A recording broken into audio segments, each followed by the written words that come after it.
Espera. Antes de que te revele lo que sucedió en esta increíble historia. Si ya estás listo para ser mi cómplice en esta aventura, suscríbete ahora mismo y deja tu me gusta. Es hora de que la historia comience. El día que mi hijo me arrojó el café a la cara por dinero. La valiente decisión de una madre de 66 años para recuperar su hogar y su dignidad. Ocurrió en la mesa de la cocina, en medio del desayuno, con el café aún caliente en mis manos. Daniel no se sentó. Se quedó de pie frente a mí y me pidió la tarjeta, con la misma naturalidad con la que antes me había pedido dinero. Esta vez no hubo duda en su rostro. Cuando le dije que no discutió ni intentó explicarse. Simplemente agarró su taza y me la arrojó a la cara. El calor me pilló más desprevenida que el impacto. Por un segundo me quedé inmóvil, sintiendo como el líquido ardiente corría por mi mejilla hasta el cuello de la camisa.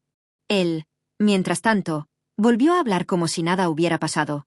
Vanessa estará aquí esta tarde, dijo. Le darás lo que necesita. O puedes irte. Y se marchó.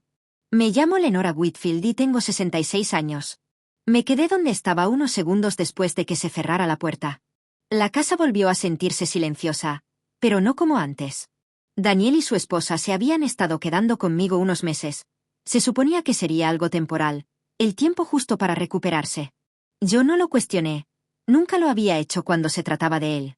Pero las cosas cambiaron poco a poco, de formas casi imperceptibles al principio. Vanessa empezó a tratar ciertos espacios como si ya le pertenecieran y Daniel dejó de preguntar antes de hacer cambios. Lo noté, pero guardé silencio. Esa mañana no fue el comienzo del problema, fue solo la primera vez que se manifestó con la claridad necesaria para no poder ignorarlo más. Debería haber entendido entonces que el silencio en una casa como la mía nunca era solo silencio. Era algo esperando a romperse. La primera vez que Daniel pidió dinero tras mudarse, habló en voz baja, como si no quisiera que el asunto se volviera serio. Dijo que Vanessa había tenido un gasto imprevisto, algo a corto plazo que resolverían pronto. No pedí detalles. Recuerdo ir a mi habitación, abrir el cajón de mi chequera y escribir la cifra sin pensarlo demasiado. Pero no se detuvo ahí. Una noche, cuando dudé más de lo habitual, su tono cambió. No gritó, pero habló más alto de lo necesario y golpeó la mesa con tal fuerza que los platos se movieron. Vanessa no intervino, solo observó. Unas semanas después, el ciclo se repitió. Diferente, pero familiar.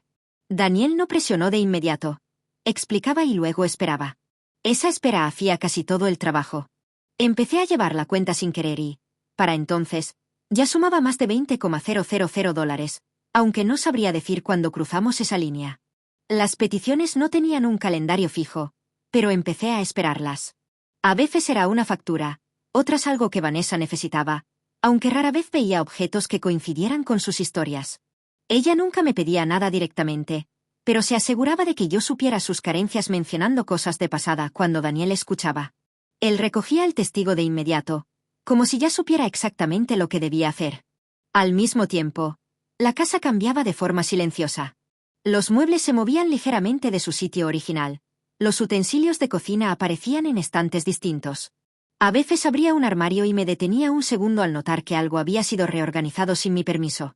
Daniel dejó de consultarme para las pequeñas decisiones y eso se volvió la norma. Lo dejaba pasar porque era más fácil que pelear cada vez. Me decía que era temporal, que solo buscaban su lugar y que no debía crear tensión. Mirando hacia atrás, veo cómo esas decisiones se acumularon. Ninguna parecía grave por sí sola, pero juntas, alteraron algo que no noté hasta que ya no estaba. No fue un único momento el que lo cambió todo, fueron todas las pequeñas cosas que seguí justificando. Esa mañana, Daniel no inició la conversación como solía hacerlo.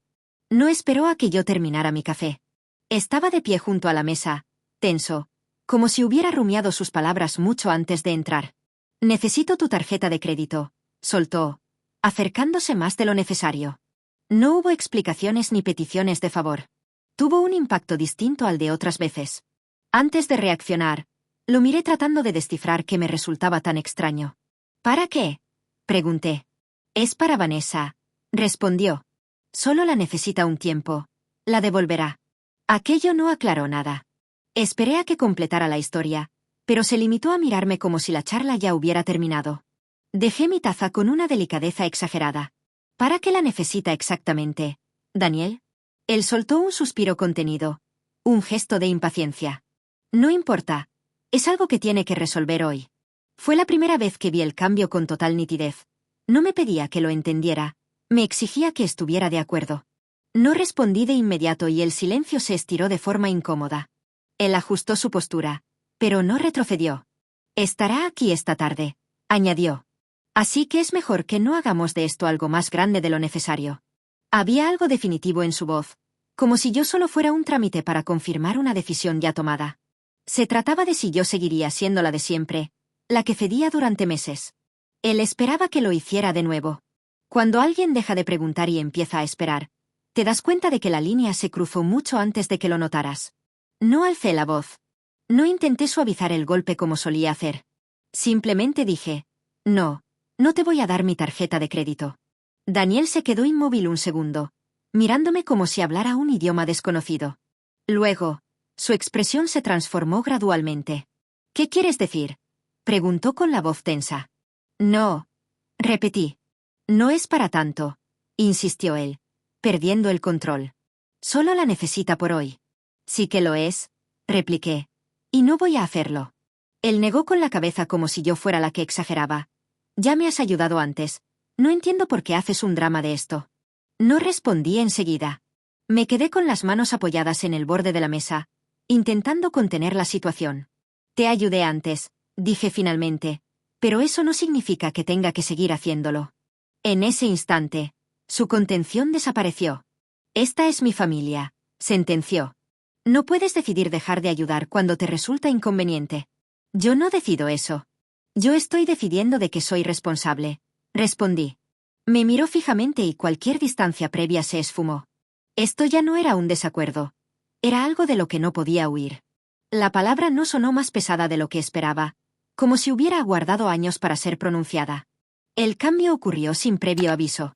Un momento estaba discutiendo y al siguiente alargó la mano hacia su taza. Vi el movimiento, pero no anticipé el desenlace. El café me golpeó antes de que pudiera reaccionar. Caliente, repentino, empapando mi mandíbula y mi cuello. El calor me hizo jadear. Él no retrocedió ni pidió disculpas, ni siquiera parecía sorprendido. «Eso es lo que vas a hacer ahora», dijo alzando la voz. «Vas a quedarte ahí sentada y a actuar como si no le debieras nada a tu propia familia».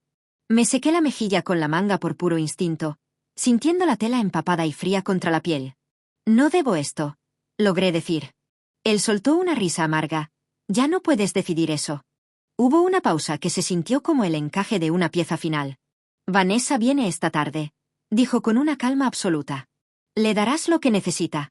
Y si no lo haces, entonces puedes irte». Las palabras quedaron suspendidas en el aire, firmes. Se giró y caminó hacia la puerta. La oí cerrarse y el sonido retumbó en toda la casa. Me quedé sentada sintiendo la humedad contra mi piel, tratando de comprender lo rápido que habíamos llegado al punto de no retorno. No era el café lo que más dolía, sino darme cuenta de lo fácil que se lo había puesto. Permanecí en la silla más tiempo del debido, con las manos en la mesa y el cuello frío. La casa estaba en silencio, pero no era un alivio. Era como si algo esencial se hubiera marchado sin avisar. Al fin me levanté y fui al lavabo. Dejé que el agua fría corriera sobre mis manos antes de usar una toalla limpia. Mis dedos temblaban, así que mantuve movimientos lentos, presionando la tela contra mi cara. Me apoyé en la encimera escuchando el fluir del agua. Al bajar la toalla, miré la cocina. Todo seguía en su sitio, pero algo se había roto. Recordé a Daniel de niño, sentado en esa misma silla, contándome cosas de la escuela. Recordé cómo se entretenía en la cocina y cómo yo movía su taza sin pensar. Intenté conectar a ese niño con el hombre que acababa de salir, pero fue imposible. El abismo entre ambos no surgió hoy. Se había extendido silenciosamente durante años hasta ser inalcanzable. Cerré el grifo y el silencio regresó. Recordé su amenaza. Vanessa vendría esta tarde. No era una posibilidad, era un plan. Mirando hacia la puerta, comprendí que lo ocurrido no era el final, sino la parte que ya no podía ignorar. En algún punto del camino, lo había perdido. Me quedé allí hasta que el silencio dejó de ser algo que necesitara llenar. La casa no había cambiado físicamente, pero ahora la veía con una claridad hiriente. Todo esto me pertenecía. La casa siempre había estado a mi nombre. Daniel nunca había pagado por ella, ni de joven ni ahora. Simplemente había dejado de actuar como si fuera mi propiedad. Caminé por el pasillo y me detuve ante su habitación. La puerta estaba entreabierta y sus pertenencias, dispersas, gritaban permanencia. Durante meses me mentí diciendo que era una fase, pero la realidad era que se estaban apoderando de todo. Sentí la vacilación de siempre, ese instinto de dejar pasar las cosas para no crear conflicto, pero esta vez no tuvo peso. Entré en el cuarto. No había nada complicado en lo que debía hacer. Él me había dicho que me fuera si no cedía, como si la decisión fuera suya. Pero la decisión nunca lo fue.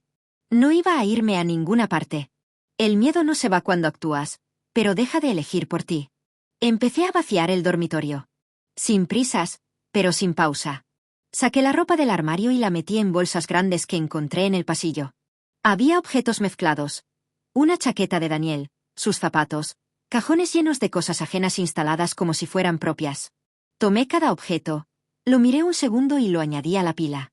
Despojé la cama y despejé las superficies. El espacio volvió a parecerse a lo que era antes de que llegaran. Luego seguí con la sala y la cocina, recogiendo cada rastro de su presencia. Dejé las bolsas primero en el garaje y luego en el porche delantero. Al terminar, miré la habitación vacía. No se sentía desolada, se sentía tranquila. Tomé el teléfono y, tras una breve pausa, llamé al cerrajero. Me dijo que podría venir en unas horas. Colgué y recorrí la casa una vez más, asegurándome de no haber olvidado nada. Es increíble lo rápido que una habitación deja de pertenecer a alguien. Oí el coche antes de verlo. Me quedé en el pasillo, cerca de la entrada, sin necesidad de mirar por la ventana. Las puertas del coche se cerraron y, tras unos pasos, hubo una pausa. Habían visto las bolsas en el porche. El primer golpe en la puerta fue firme. «Mamá», llamó Daniel. «¿Qué es esto?» No respondí. Apoyé la mano en la madera escuchando su confusión. El segundo golpe fue más fuerte. «Abre la puerta». Vanessa intervino con tono cortante. «¿Por qué están nuestras cosas afuera?» Esperé un momento y abrí la puerta lo justo para ocupar el umbral. Daniel estaba frente a mí. Vanessa, detrás, con los brazos cruzados. Daniel buscaba con la mirada una explicación dentro de la casa, pero al no encontrarla, volvió sus ojos hacia mí. «¿Qué estás haciendo?», preguntó. No alcé la voz. «Ya no vives aquí». «Así no funcionan las cosas», replicó él intentando entrar. «No puedes decidir eso así como así». «Ya lo hice», respondí. Vanessa soltó un bufido. «Esto es ridículo. Solo nos fuimos unas horas». No la miré. «Si necesitáis vuestras cosas, están ahí fuera. Tomadlas y marchaos». Miré a Daniel y vi cómo su seguridad se desmoronaba. «Estás exagerando», dijo, pero su voz ya no tenía peso. «Hablaremos dentro». «No, no lo haremos». Vanessa se acercó gritando. «No puedes hacer esto. Esta también es su casa. ¿O es que quieres controlarlo todo porque puedes?» «No es así», dije. «Y si no os vais, llamaré a la policía». Daniel miró las bolsas y luego a mí. Sus hombros cayeron, no por acuerdo, sino por derrota. Vanessa murmuró algo, pero él no se movió. «¿En serio haces esto por una tarjeta?», preguntó con la voz temblorosa. Daniel retrocedió y, sin mirarme de nuevo, se dirigió a la entrada. Cerré la puerta antes de que terminaran de recogerlo todo. Por primera vez, el silencio de la casa era una elección mía. Esperé hasta dejar de oír sus pasos. El silencio que quedó no transmitía tensión ni la inminencia de un desastre. Recorrí las habitaciones vacías y la cocina en calma. Los pequeños cambios de los últimos meses se habían esfumado. En el pasillo vi un objeto olvidado de Daniel sobre una mesita. Lo sostuve un momento, no por duda, sino por reconocimiento. Lo dejé donde estaba. No sentía satisfacción ni victoria. Sentía algo más profundo y difícil de explicar. Entendía que nada volvería a ser como antes. Me senté de nuevo a la mesa de la cocina, donde había empezado todo. Pero ya no era el mismo momento. No intenté llenar el vacío. Lo dejé estar. Si algo he aprendido es que esperar demasiado para poner límites no facilita las cosas, solo hace que el momento de hacerlo sea mucho más pesado. No sé qué vendrá ahora, y está bien no saberlo aún. Perder a un hijo no siempre es un evento súbito. A veces ocurre en el espacio exacto donde, finalmente, decides elegirte a ti misma. El silencio se ha roto, pero nuestra historia apenas comienza. A veces, como a Lenora, nos toma tiempo darnos cuenta de que los límites no son muros para separar, sino puentes para protegernos. En este canal, No solo contamos historias. Exploramos esos rincones del alma donde la valentía y el silencio se encuentran. Si el relato de hoy te ha hecho reflexionar sobre tus propias batallas, sobre el peso de las pequeñas cosas que justificamos o sobre ese momento en el que finalmente decidiste elegirte a ti mismo, te invito a que te quedes con nosotros. ¿Cómo puedes apoyar este rincón de historias? Regálanos un me gusta. Es más que un clic. Es tu forma de decirnos que esta historia resonó contigo. Nos ayuda a que la voz de Lenora, y la de tantos otros personajes que vendrán, llegue a quienes hoy necesitan recordar que su casa y su vida les pertenecen. Suscríbete al canal. No dejes que el algoritmo decida por ti cuándo volver. Al suscribirte, te aseguras un asiento en esta mesa de la cocina, donde cada semana deshebramos la complejidad de la vida, la familia y la redención. Activa la campana, para que nunca te pierdas el momento exacto en que el silencio se rompe con una nueva narrativa. No esperes a que el café se enfríe. Únete a nuestra comunidad hoy mismo. Porque, al igual que para Lenora, establecer límites y buscar contenido que te haga crecer no facilita las cosas de inmediato, pero las hace mucho más reales. Haz clic en el botón de suscripción y cuéntanos en los comentarios. ¿En qué momento de tu vida tuviste que decir finalmente no?